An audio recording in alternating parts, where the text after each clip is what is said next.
Hi all, ചെറിയൊരു video ചെയ്യാൻ വേണ്ടിയിട്ടാണ് നമ്മളിപ്പോൾ വന്നിട്ടുള്ളത്. അതായത് അതിരാവിലെ പരീക്ഷ, ദുരിതപ്പാച്ചിലെ ഉദ്യോഗാർത്ഥികൾ, അത് കൂടാണ്ട് കുഴങ്ങി ജീവനക്കാരും അതിരാവിലെ നടത്തുന്ന പരീക്ഷകളിൽ പി എസ് സി പരീക്ഷകൾക്കെതിരെ വലിയ പരാതിയാണ് വരുന്നത്. ഉദ്യോഗാർത്ഥികളും പരീക്ഷ നടത്തുന്ന ജീവനക്കാരും ഒരുപോലെ വലയുകയാണ്. അതുകൂടാണ്ട് കഴിഞ്ഞ ആഴ്ചത്തെ ഒരു സ്റ്റോറി ഇതിൽ പറയുന്നുണ്ട്, അതിലേക്കൊക്കെ വരാം. അതിന് മുന്നേ നമുക്ക് ജസ്റ്റ് ഒരു കാര്യം പറയാം. ഇപ്പോൾ നിങ്ങൾക്ക് അറിയുന്നുണ്ടാവും, 7:15 എക്സാം ഹാളിൽ നിങ്ങൾ എത്തേണ്ടത് അല്ലെ. 7:15 തുടങ്ങിയിട്ട് 7:45 നിങ്ങൾക്ക് ക്വസ്റ്റ്യൻ പേപ്പർ കിട്ടുന്നുണ്ടാവുക. 9:15, 1.25 മണിക്കൂർ ഉണ്ടായതുകൊണ്ട് 9:15 നിങ്ങൾക്ക് എക്സാം കഴിഞ്ഞിട്ട് പുറത്തേക്ക് ഇറങ്ങാൻ വേണ്ടി പറ്റുന്നുണ്ടാവും അല്ലെ. 7:45 ക്വസ്റ്റ്യൻ പേപ്പർ കിട്ടും, 9:15 എക്സാം കഴിഞ്ഞ് പുറത്തിറങ്ങാം. പക്ഷെ ഇപ്പോഴെന്താ, നമ്മുടെ പുതിയ അധ്യയന വർഷത്തിൽ ഹൈസ്കൂളുകളുടെ പ്രവൃത്തി സമയമൊക്കെ നേരത്തെ ആക്കിയിട്ടുണ്ട്, 15 മിനിറ്റ് നേരത്തെ ആക്കിയിട്ടുണ്ട്. അതുകൊണ്ട് തന്നെ പി എസ് സി എക്സാം കുറച്ച് നേരത്തെ കഴിയണം. അപ്പൊ അതുകൊണ്ട് സെപ്റ്റംബർ തൊട്ട് നടത്തുന്ന എക്സാംസിന് 7 മണിക്ക് റിപ്പോർട്ടിംഗ് ടൈം അവിടെ ആക്കിയിട്ടുണ്ട്. 7 മണിക്ക് റിപ്പോർട്ടിംഗ് ടൈം ആക്കി. ഇനിയിപ്പം സെപ്റ്റംബറിൽ നടക്കാൻ വേണ്ടി പോകുന്ന എക്സാം ആണ് ഇലക്ട്രീഷ്യൻ, ലൈൻമാൻ കാര്യങ്ങളൊക്കെ. അതൊക്കെ 7 മണിക്കാണ് റിപ്പോർട്ടിംഗ് ടൈം. ഇപ്പൊ 7:15 ഉണ്ടായിരുന്നത് 7 മണിയിലേക്ക് ചേഞ്ച് ആക്കിയിട്ടുണ്ട്. അപ്പൊ 7 മണിക്ക് ചേഞ്ച് ആക്കി കഴിഞ്ഞാൽ അത് 7:20 ക്വസ്റ്റ്യൻ പേപ്പർ നിങ്ങൾക്ക് അവിടെ തരുന്നുണ്ടാവും. മുന്നേ അത് 30 മിനിറ്റ്സ് ആയിരുന്നു ഉണ്ടായിരുന്നത്. ഇപ്പോഴതെന്തായി 20 മിനിറ്റ്സ് ആക്കിയിട്ട് അവിടെ കുറച്ചിട്ടുണ്ട്. അപ്പൊ 7:20 തുടങ്ങിക്കഴിഞ്ഞാൽ 8:20, സോറി 8:50 എക്സാം അവിടെ കഴിയുന്നുണ്ടാവും. 8:50 എക്സാം കഴിഞ്ഞ് കഴിഞ്ഞാൽ ഉദ്യോഗാർത്ഥികൾ തന്നെ പുറത്തേക്ക് ഇറങ്ങാൻ വേണ്ടി പറ്റും. OMR കോഡൊക്കെ കൊടുത്തിട്ട് 8:50 പുറത്തിറങ്ങാൻ വേണ്ടി പറ്റും. അതായത് 30 മിനിറ്റ് ആണ് കൂൾ ഓഫ് ടൈം ഉണ്ടായിരുന്നത്. അത് ഇപ്പോൾ എന്ത് ചെയ്ത് 20 മിനിറ്റ് ആക്കിയിട്ട് മാറ്റി. അപ്പൊ ഇതിൽ പറഞ്ഞ 7:15 പരീക്ഷകൾ തന്നെ വലിയ ബുദ്ധിമുട്ടാണെന്ന് ഉദ്യോഗാർത്ഥികൾ പി എസ് സിയോട് നിരന്തരം പരാതിപ്പെടുന്നതിനിടയിലാണ് സമയം 15 മിനിറ്റ് മുന്നോട്ടേക്ക് മാറ്റിയത്. ഇതോടെ ഉദ്യോഗാർത്ഥികളുടെ ആശങ്കയും ഉയർന്നു. ഉൾപ്രദേശങ്ങളിൽ നിന്നുള്ളവർക്ക് രാവിലെ 7 മണിക്ക് പരീക്ഷയ്ക്ക് എത്താനാകുമെന്നതിൽ യാതൊരു ഉറപ്പുമില്ല. പരീക്ഷാ കേന്ദ്രത്തിന്റെ അടുത്ത് തലേദിവസം താമസിച്ച് പരീക്ഷ എഴുതാനുള്ള സാഹചര്യം ഭൂരിഭാഗം ഉദ്യോഗാർത്ഥികൾക്കും ഇല്ല. എല്ലായിടത്തും താമസ സൗകര്യം ഉണ്ടാകണമെന്നും ഇല്ല. അപ്പോ ഇപ്പോഴെന്ത് ചെയ്തേക്കുന്നത്, 7:15 എന്നുള്ളത് 7 മണിക്കേക്ക് മാറ്റിയിട്ടുണ്ട്.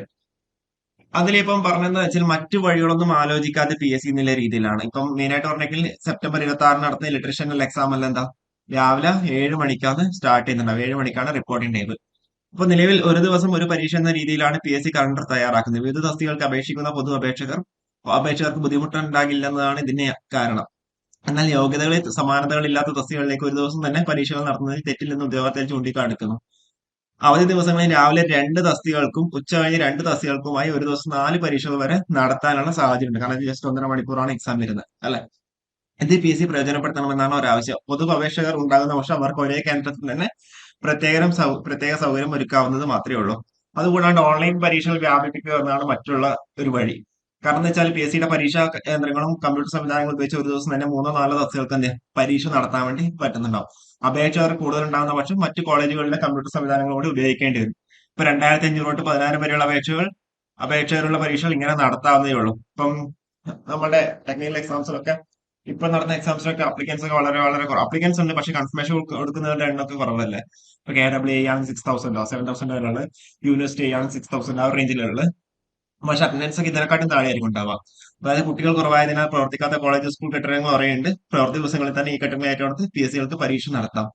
അതുകൂടാണ്ട് എഞ്ചിനീയറിംഗ് കോളേജിൽ നടത്താം. ഓക്കെ.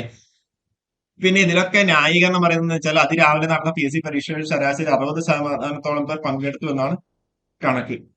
മേ ബി നിങ്ങൾ എക്സാം ഹാളിൽ കയറി കഴിഞ്ഞാൽ നിങ്ങൾക്ക് അറിയാൻ വേണ്ടി പറ്റുന്നുണ്ടാവും എത്രയാണ് അറ്റൻഡൻസ് എന്നുള്ള കാര്യം. അപ്പൊ ഉച്ചയ്ക്ക് നടന്ന പരീക്ഷകളും ഈ ഒരു 60% തന്നെ ഉണ്ട്. അപ്പൊ അതുകൊണ്ടാണ് എന്ത് ചെയ്തിരിക്കുന്നത്, ഉച്ചയ്ക്ക് ശേഷം നടന്ന പരീക്ഷയ്ക്കും 60%, രാവിലത്തെ പരീക്ഷയ്ക്കും 60%. അതുകൊണ്ടാണ് എന്ത് ചെയ്യുന്നത്, ഹാജരുള്ളതുകൊണ്ട് ഇത് ഈ ടൈം ചേഞ്ച് ആക്കുന്നില്ല എന്ന രീതിയിൽ പി എസ് സിയുടെ കാര്യം. പക്ഷെ ഇതിൽ ശ്രദ്ധിക്കേണ്ട വേറൊരു കാര്യം എന്താണെന്ന് വെച്ചാല് 3-4 വർഷത്തിന് ശേഷമാണ് ഒരു പി എസ് സി എക്സാം വരുന്നത്, അല്ലെങ്കിൽ 2 വർഷത്തിന് ശേഷമാണ് ഒരു പി എസ് സി എക്സാം വരുന്നുണ്ടാവുക. അപ്പൊ അങ്ങനെയുള്ള ഒരു ഉദ്യോഗാർത്ഥിയെ സംബന്ധിച്ചിടത്തോളം എന്താ, ആ ഒരു എക്സാമിന് വേണ്ടിയിട്ട് എങ്ങനെയും എത്തിപ്പെടുക എന്നുള്ളത്, എങ്ങനെയും ആ ഒരു എക്സാം അറ്റൻഡ് ചെയ്യുക എന്നുള്ളത് വളരെ ഇമ്പോർട്ടന്റ് ആയിട്ടുള്ള ഒരു കാര്യമാണ്. അപ്പൊ അതിന് വേണ്ടിയിട്ട് എന്താ ഉദ്യോഗാർത്ഥികൾ അത് സഹിച്ചിട്ടാണ് എന്ത് ചെയ്തിരിക്കുന്നത്, ഈ ഒരു എക്സാം അറ്റൻഡ് ചെയ്യുന്നത്. ഓക്കെ. അപ്പോ രാവിലത്തെ ഷെഡ്യൂൾ കനത്ത സാമ്പത്തിക ചെലവ് ഉണ്ടാകുന്നതായും ഉദ്യോഗാർത്ഥികൾ പറയുന്നു. പ്രത്യേകം വണ്ടി പിടിച്ചും പരീക്ഷാ കേന്ദ്രത്തിനും അടുത്ത് വാടകയ്ക്ക് താമസിച്ചുമെല്ലാമാണ് ഉദ്യോഗാർത്ഥികൾ രാവിലത്തെ പരീക്ഷയ്ക്ക് വരുന്നത്. വിവിധ തസ്തികൾക്കായി മാസം 2-3 പരീക്ഷയ്ക്ക് വരെ ഇങ്ങനെ ഹാജരാകേണ്ടി വരുന്നു. വനിതകൾക്കും ഉൾനാടുകളിലുള്ളവർക്കും സാമ്പത്തിക പിന്നോക്ക വിഭാഗക്കാർക്കും ഇത് കനത്ത പ്രയാസമാണ് ഉണ്ടാക്കുന്നത്. അതുകൂടാണ്ട് ഉദ്യോഗസ്ഥരുടെ ബുദ്ധിമുട്ട് പറയുന്നുണ്ട്. അത് രാവിലത്തെ പരീക്ഷകൾ P S C P S C ഉദ്യോഗസ്ഥർക്കും പരീക്ഷ ജോലി നിർവഹിക്കേണ്ട അധ്യാപകർക്കും വലിയ പ്രയാസം ഉണ്ടാക്കുന്നുണ്ട് എന്നുള്ള രീതിയിൽ. ഓക്കെ. അപ്പോ ജസ്റ്റ് ഒരു ഇൻഫർമേഷൻ ആണ്. എന്താ പറയേണ്ടത്, രാവിലത്തെ ഇപ്പൊ 7:15 പരീക്ഷ 7 മണിക്ക് മാറ്റിയിട്ടുണ്ട്. അപ്പൊ അതിന്റെ കറസ്പോണ്ടിങ് ആയിട്ടുള്ള ചേഞ്ചസ് ആണ് ഇതിൽ പറഞ്ഞിട്ടുള്ളത്.